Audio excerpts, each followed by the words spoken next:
G'day, citizens. Welcome to the Inforunners. I'm Execute, joined today by Old Man Hurston. Algared, how you doing, buddy?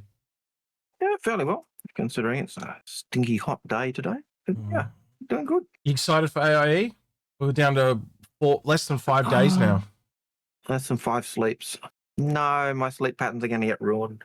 Well, by the time these guys see this video, it'll be like 3 days. So probably even closer. Yeah. And one of the things I always find with IA and even Invictus these days is 90% for new people. There's not really much that really excites me. Like going to the floor, yeah. Unless there's a billion new ships on the floor, it's not. Yeah, seen it. That's true. It really has become that way. But there's always something there for everyone. I think. I think the Perseus is going to be really well received. Oh yeah. And I think there's a few other things. We'll go through them all. But we wanted this to be like a bit of a summary, didn't we? So just a nice little neat summary about what to expect. And one of the things that is good about IA is if you're taking for new people, it is a great opportunity just to talk, go in, show them the ships, talk about the ships. But yeah.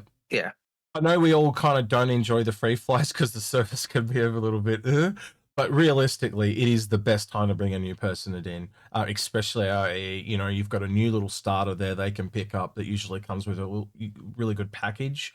So I think we'll start. We'll just go over to it and we'll start because we're going to be right at that ship anyway. So first day, straight off the rank, RSI day. The ship that I was talking about was the RSI Salvation. Even if it's not a ship that you're into, it's like I said, as a veteran person or a person that knows the ropes, that's the ship you should be recommending someone picks up with the LTI and the game package, and then upgrading that into the ship that they want to get.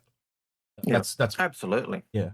And I think though again, it's not a ship for us kind of veterans and that, you can see the worth in it for the game. And that's again what you got to look at this sale. If it's not a thing for you, you got to look at what does it do for the game that I love. And I think that's important. Yeah, indeed. You look at it in terms of what it's doing for new people coming in. And if you've got friends who are coming in or want to check it out, that's the ship to get them to get, unless there's something really cheaper, that you could get them to get. But that, I think, will come with a game pack. Yep. It'll get them into the game, playing the game, and then after that, they can try the other ships that are on free fly and then upgrade that pack, which will be LTI to whatever they want. Yep, absolutely. And then obviously we've got the Perseus as well, which I think everyone's been kind of being waited with bated breath for the last 5 years. It's got its own little peak in the funding goals. There's no other ship that kind of has that. I'd be interested to see whether we do get different types of ammo. That's probably the thing I'm most interested to see. What are they bringing those different types of ammo for the ship? Are we going to get flak ammo or something, even if it's just for that ship? Again, you can look at those questions. They're the ones I want answered. So that's. Well, you can look at that too. What does that roll on to mean for other ships down the line and stuff like that? Are they going to roll out this different ammo for more bespoke weapons and stuff like that? What does that mean for FPS weapons, etc., etc.? So that again, start looking at it more than what it is initially and where can it go. So, but I think the Perseus is going to, it's a really good time for that to come in. I know there's a lot of people upset with solo Aegises and stuff like that, and we've got engineering just around the corner. But I can imagine that RSI days will be a lot of people out trying to take on Aegises. It's going to be fun to see a lot of people fully crowing their Perseus. And I think that's one of the things that's really going to make engineering harder for an Aegis or those larger ships, because when you start hitting a ship and doing damage to it, that's when you start getting those systems go down and get damaged. That's where you'll need to be running around having someone repair it. And if you're solo, you're either running away or all right. Origin Day. So nothing new for Origin, but again, there's a very big slither. What do you call that? A slew of ships there. 890 jump, 600i, 400i, and all the other smaller ones below. We will be doing videos every day of the sale, every time a new day comes out. So like RSI will be the 20th. 25th will be Origin, and I'll be joined by at least one of the Inforunner every day, and we'll go through every ship that's available. I know we'll also be talking about the upgrades available on that day and kind of making some recommendations as well. Yep. On the off days, Lemming has been talking about doing, I don't know if he's still going to do it, but Lemming's been talking about doing the upgrades on the off days as shorts.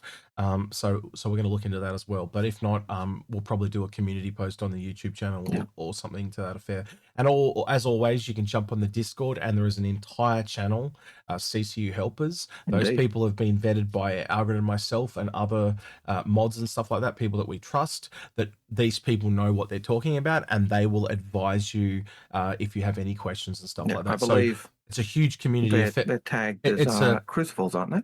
they are, but also CCU helpers. So CCU Yep. helpers, but everyone on the Discord, their roles are named after ships. But yes, they're also called. I put them in brackets, CCU helpers. So Yep. long story short, yeah, get on the Discord, and it's a community affair. We're all there to help each other. So that's what the Discord's like. It's very community based. So yeah. Then we go on to Drake Day. Obviously, there's 2 new ships there as well, which is interesting. Probably the least interesting one, but also this falls under an LTI moniker, a bit like the Salvation. It's probably going to be roughly priced the same or in the ballpark. The Drake Ox. Actually, real quick, Algared, what are you expecting in price for the Salvation? Just real quick. I would hope Salvation being a base starter, a beginner starter for salvage. Yep. I'd expect it to be. I'd hope it would be less than the Vulture. Yep. Well, that's a given. And the Vulture is. Well, knowing the Golem was like what, $60, I'd be expecting around that same price, like maybe $10 more because it's RSI. So $65-$70 is my ballpark for that one. Yep, that's about right. And what about the Perseus? The Perseus, 10 to 20% higher than it is at the present, and that's how I do it as well. So that'll be 740 to 810. It's currently 675, so it's somewhere in that ballpark too. Yep, absolutely agree. It's a scary figure for that ship, which is same thing for the Ox. The Golem came out at about $60, but the Ox has got less tech in it. Like, it doesn't have the mining laser. It's literally probably going to be just a tractor beam and carry cargo. So you kind of downgrade a bit. I'm almost expecting like $5 to $10 less, which would actually make this probably the LTI token for the sale, not the MDC we're going to talk about a little later. But yeah.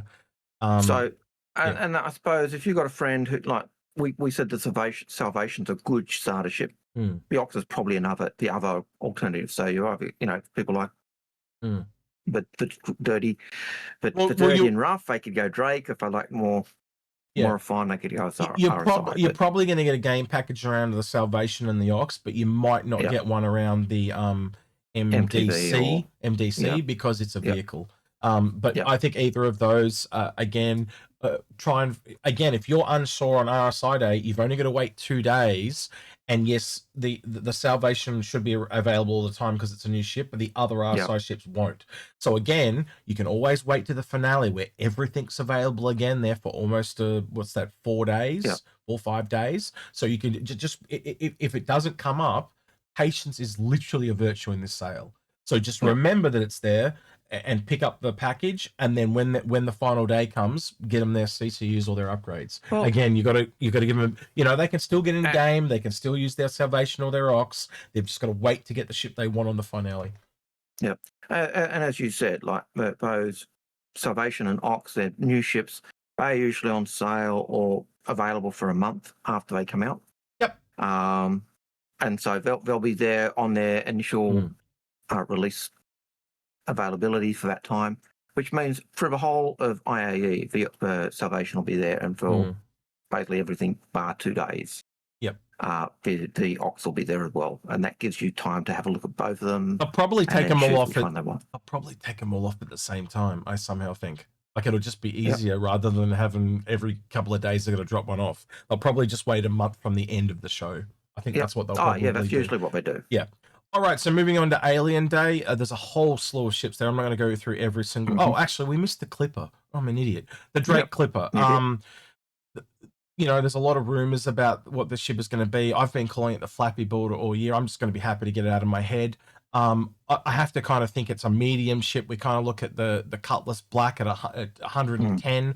I'm expecting in that ballpark, like 100 to 110, unless it's got some really cool feature that could obviously put the price up. But I'll be really surprised if it's higher than 150. I think you kind of agree with Matt. 100 to 150 is kind of where I'm expecting, unless it's got some massive feature that's game changing, and I just don't see it doing that because of its small frame and the style of the giant wing. Would you agree with me on the price there? Given the size of the ship, given that it's either a cargo ship or a data runner, I've got to say it's got to be Cutlass pricing around that ballpark. Yeah. And the most higher if it does more, the most but less if it doesn't. The most expensive Cutlass is like 150. So that you've literally verbatim said exactly the same thing. But yeah. All right. We'll go on to the alien ship. Sorry, a little bit over. There's a lot to put into one video here, so that's why I'm a little bit scatterbrained. Alien ships. So lots of different alien ships there. Again, I'm kind of doing this more for a veteran to pass on to a beginner. If you like alien ships, there is an alien tax that's just that they charge you more for the enjoyment because it's got a cool factor. I would also go in game and try before you buy, especially because you're paying that tax. And then the other thing that we're going to talk about today is there are 4 ships getting price increases, and the first of which that we're going to talk about is the Raelian. And as those of you that are a veteran, this would be my #1 pick for a speculation CCU because it is the biggest ship. Therefore, it has got the biggest chance of increasing in size and therefore the biggest growth in price. I think it's just simple logic. It makes sense. We've seen this before. Algared will probably tell you about the whole C that was the last one that happened to Algared, wasn't it? And that was a very big jump. The jump for that one was a lot more than we even expected. $150 it jumped by. Yeah. The biggest single jump we've ever seen was when the first time the Banner Merchantman jumped, and it jumped by $200. But we were always expecting it to jump. We're very surprised it jumped that much. Yeah, indeed. And the other ship that's in that section, no, it's not. It's in the next bunch. That is correct, sir. But you can talk about it now if you want. So what he's getting ahead of himself is we're getting into the Mirai, but what we'll talk about first, the MISC, but we're going to talk about the Krueger. So I got caught because of Gatak's symbol and Krueger, the triangles. Are so close. I can see why you did that now. Yeah. Also, the Raelian will be on the floor as a holo model. We've seen that in the hall. I'm hoping it's the updated model, so we'll start to get an idea of how big it's going to be. But if it's the old one, I wouldn't be surprised either, because again, usually new announcements come with a price increase. So we'll have to see what happens there. I'd be really interested to see what it's going to grow to, though. But again, something to look forward to. That's the big thing with that one, isn't it? Yeah, it's a good thing to look forward to on Alien Day. Right, so the Wolf. What we're expecting in this, it's called the Alpha. It's a Krueger Alpha, but it's basically a Wolf with different guns. So I'm almost expecting literally the same price. And what the Krueger Wolf is, currently, is it's a ballistic cannons or Gatling guns. And what we've found in the files is essentially that it is a new laser repeater. So literally the opposite, but exactly the same ship in other means. And the name Alpha, and AstroPub put it really succinctly today when I was on Captain's Table, it literally goes in and remove the shields with the laser, and then literally the Wolf will come behind and use the ballistics to finish it off. So it's a 1-2 punch. I can 100% see them selling a Wolf pack where you get both. Like this thing sells itself. Like it's, or the Alpha Wolf pack or something like that. But yeah. And for those who say that's not what Krueger do, P-52, Gatling ballistic gun on the nose, and then P-72 for size 1 lasers. Yep. So it's literally the same thing again in a size up. Yeah, literally. Yep. So I fully expect that, whether it's beam lasers or just lasers, but I'm expecting laser repeaters just because that's. Yeah, and it was very popular, but a lot of people didn't like the ballistic cannons. So I think there'll be a lot of people that pick it up because they already have the Wolf, or they look at this and they're like, oh, cool, finally it's got weapons that I want. So I think I can see that being fairly popular. Right, moving on to what Algared was going over, which was the MISC stuff. So go ahead, Algared. If we go back to it just very quickly on the Krueger, the P-52 is actually cheaper than the P-72, even though the P-72's got the lasers. So I'd expect the Wolf Alpha to be a little bit more just following that pricing. There were other component changes between the Archimedes and the Merlin. As far as we can find, there are no component changes between the Alpha and the Wolf.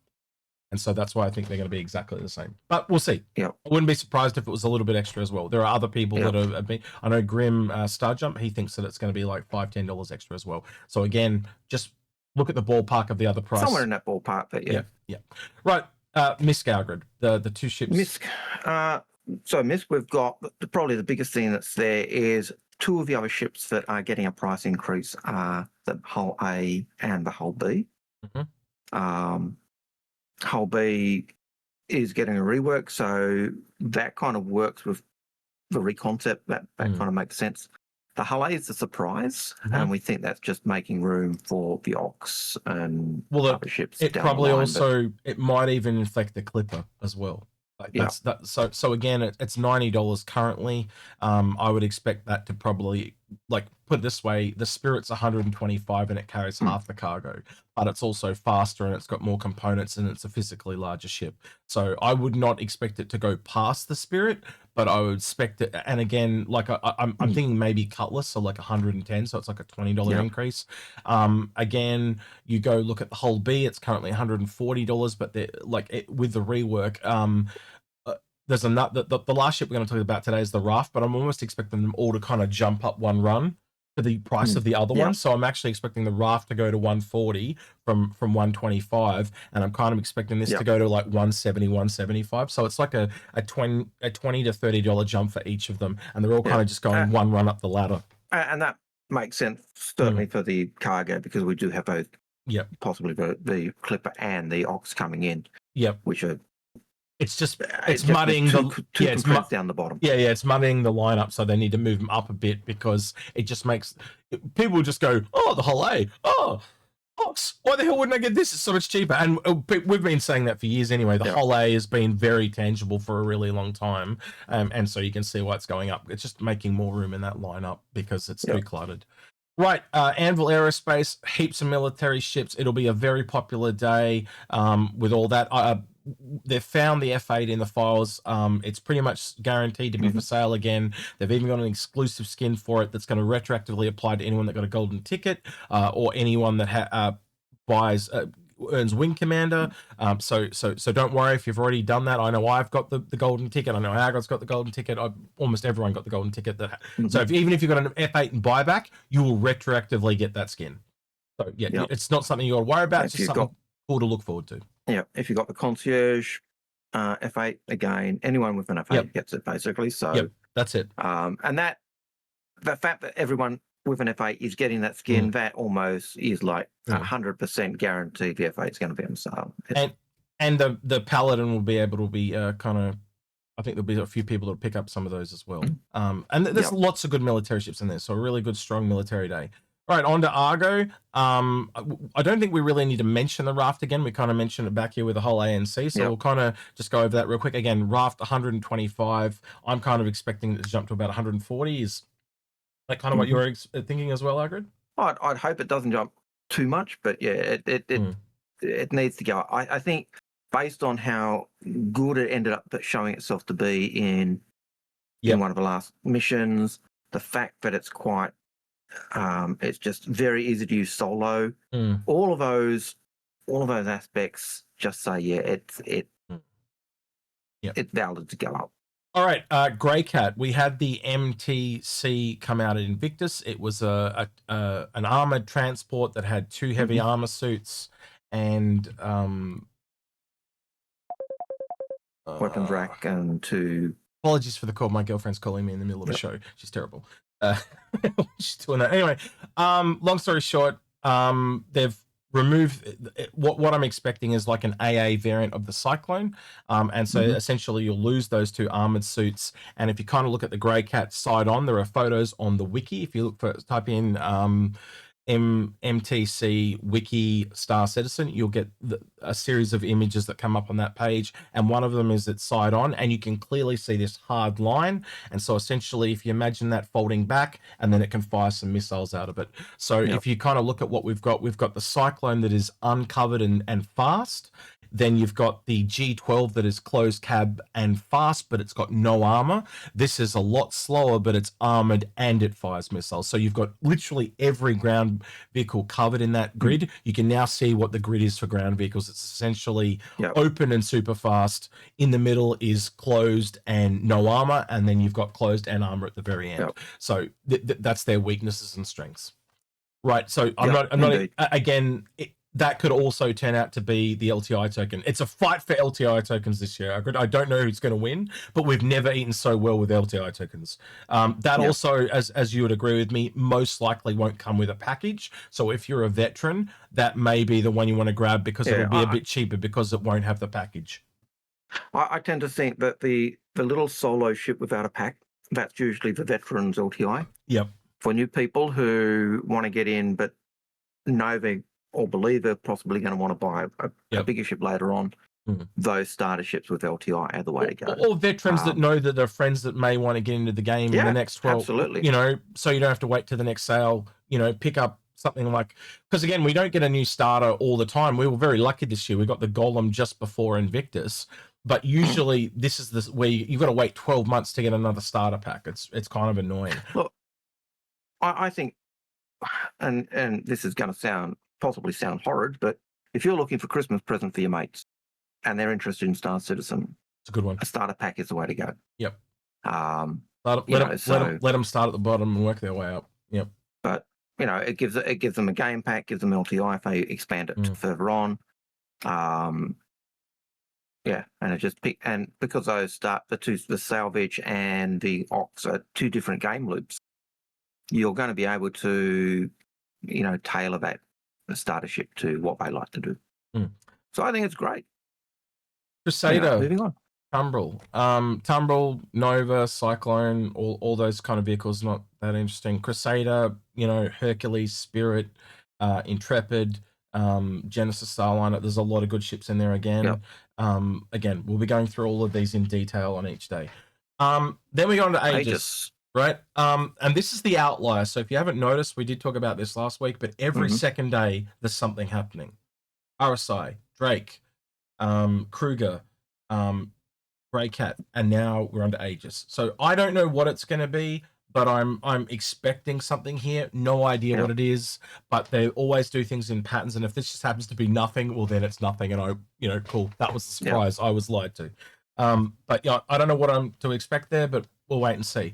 The other thing is I'd probably expect the AIE show to pop up as well. And somewhere in here, we might have Jared and John and Ben talk about some ships as they come in. They always do that. So the first day on RSI Day, you're definitely talking about the Perseus and Salvation as an example. Yep. And with Aegis, like just to give an idea of the types of things we've heard weapon packs are coming. We've heard a large capital concept ships coming. Yep. The rumor mill's out there, but I think CIG have pretty much left it blank. I think you would agree with me, Algared. Go in with the lowest of expectations, expecting nothing. Yep. And just see what happens. Yeah, absolutely. Go in expecting nothing, and if anything comes, you're going, woohoo. I think would say that of the whole thing. I'd be expecting a couple of surprises. Just leave it at that. Little things like Algared said, like there are some little mysteries left, like exactly what does the Clipper do? Different ammo types. Is that going to be a thing that's going to carry on to some other ships? So again, knowing how much money they have raised this year and the hype level is palpable. It is quite high this year compared to previous years. I think it's riding on the Perseus, to be honest with you, and the how well the Paladin came out. I think we're going to be having some good ones. But even how well the Wolf came out as well. I think that was an outlier for the way it was received as well. So it was a lot of outliers this year. Right, best in show. Probably one of the most uninteresting days, and that's probably why it only gets a single day, not a double like all the others. It's basically armors and skins and weapons and stuff. It's their day. They do have some unique ones that they bring up every year that you can only get on that day. So if you want to get that look in game and you play the game enough, the day for you. Yeah. They do generally also have a new pack every year, and it's usually themed around the colors. So I may be tempted this year with it being gold and black, to pick up whatever that pack is. I know previous years they had a red and black one, and that really spoke to me. They had a really weird white and purple one last year that I still see people rocking around. So we'll see. That you know, again, that's a vanity day though, right? And then the finale. We will do an upgrade guide if they start selling upgrades on that day again. But if there's nothing there, then there won't be a show for us on that one. So last year, all the upgrades that had been sold during the rest of the days were not available. Usually, but upgrades come and they disappear. It was available last year. It was in Invictus.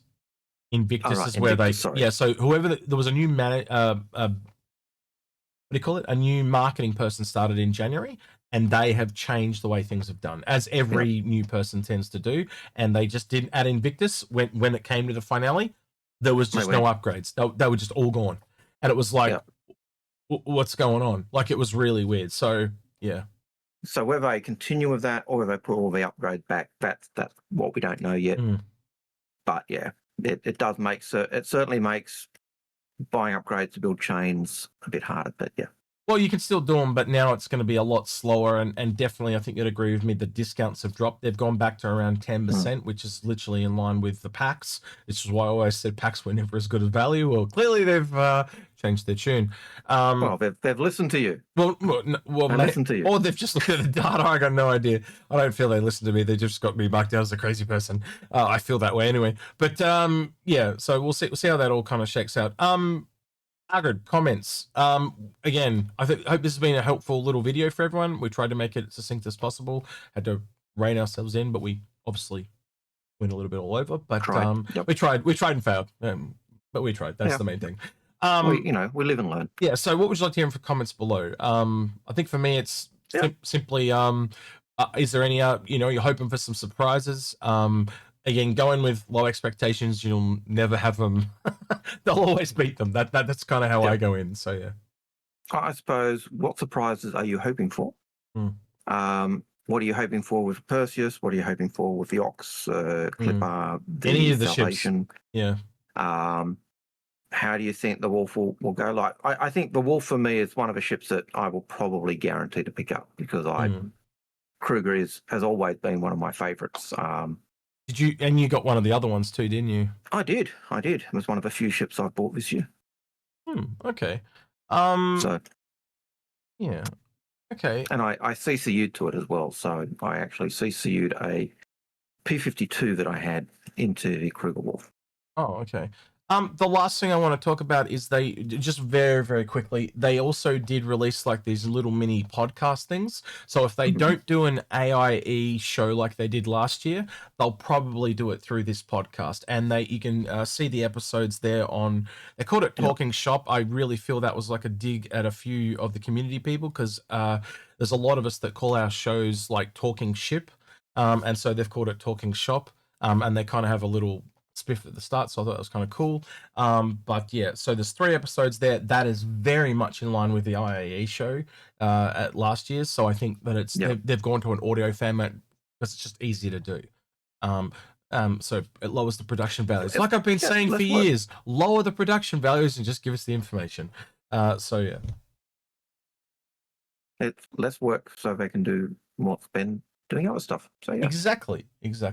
All right, with that then, don't forget to like, subscribe, ring that notification bell, and thank you to everyone that went the extra mail on Patreon at the end of the video. With that then, he has been Old Man Hurston Algared. And that's been Execute, and we're out of here. Take care. Hey, citizens. Have a good AIE. We'll see you every day. Bye-bye. Well, I will. Bye.